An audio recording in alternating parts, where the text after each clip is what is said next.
Epilepsy हा एक neurological विकार आहे ज्यामध्ये वारंवार फिट्स येतात. कोणाला तरी फिट्स येताना पाहणे धक्कादायक असू शकते, पण योग्य पावले समजून घेणे त्यांच्या सुरक्षिततेसाठी महत्त्वाचे ठरते. या व्हिडिओद्वारे तुम्ही परिस्थिती व्यवस्थित हाताळण्याच्या योग्य पद्धती शिकाल. मिरगीचा झटका ही एक अशी समस्या आहे ज्यामध्ये रुग्णाला अचानक आणि वारंवार अनियंत्रित फिट्सचे झटके येतात. हा त्रास मेंदूतील विद्युत अवरोधामुळे होतो. तुमचं प्राथमिक उद्दिष्ट म्हणजे त्या व्यक्तीला इजा होण्यापासून वाचवणे. जर ती व्यक्ती उभी किंवा बसलेली असेल तर तिला हळुवारपणे जमिनीवर पडून राहण्यास मदत करा. फिट्स आलेले असताना त्या व्यक्तीला कोणत्याही कठोर किंवा धारदार वस्तूंपासून दूर ठेवा जेणेकरून तिला इजा होणार नाही. जमिनीवर पहुडल्यानंतर जमिनीवर आदरू नये म्हणून त्यांच्या डोक्याखाली उशी किंवा दुमडलेला जॅकेट यांसारखी मऊ आणि सपाट वस्तू ठेवा.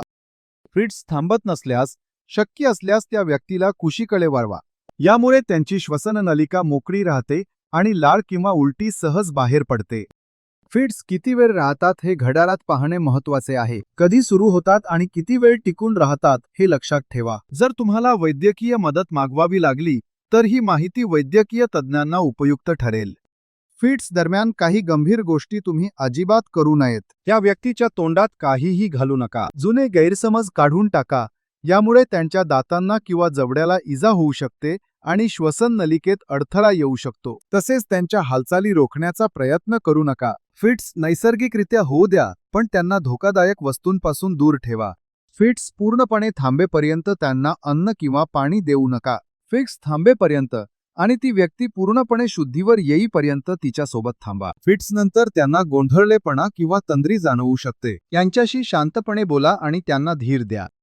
आपत्कालीन वैद्यकीय मदत कधी घ्यावी हे जाणून घेणे आवश्यक आहे. जर फिट्स 5 मिनिटांपेक्षा जास्त वेळ राहिले, जर त्या व्यक्तीला सतत फिट्स येत असतील आणि मध्ये शुद्धीवर येत नसतील, जर फिट्स दरम्यान इजा झाली असेल, जर फिट्स नंतर श्वास घेण्यास त्रास होत असेल किंवा त्यांना पहिल्यांदाच फिट्स आली असेल तर त्वरित वैद्यकीय मदत घ्या. या सोप्या पद्धती समजून घेतल्यास तुम्ही मिरगीचा झटका येणाऱ्या व्यक्तीला चांगला आधार देऊ शकता. माहिती मिळवत राहा आणि लक्षात ठेवा की तुम्ही शांत आणि योग्य पद्धतीने केलेल्या कृतींमुळे खूप मोठा फरक पडू शकतो.